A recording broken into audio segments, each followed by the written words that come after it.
Mandat d'arrêt international.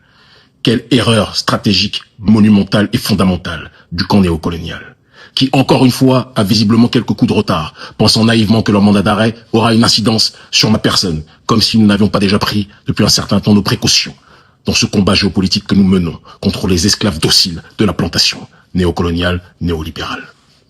Alors, il est important déjà de contextualiser la situation, sans quoi personne ne comprendra de quoi il en retourne. Je suis issu d'un pays qui se nomme le Bénin. Pays qui, depuis 2016, a été pris en otage par un prédateur économique absolu, qui dirigeait déjà économiquement le pays depuis très longtemps, car il s'était accaparé toutes les ressources de l'État, pendant que la majorité de la population vivait déjà dans des difficultés. Quand il a accédé au pouvoir, il est rentré dans une démarche de vendetta. N'oubliez pas que lui-même avait subi et vécu un mandat d'arrêt international en octobre 2012 pour tentative de coup d'État contre le président de l'époque, Yahya Boni, d'accord, et tentative d'empoisonnement et d'assassinat contre ce même président.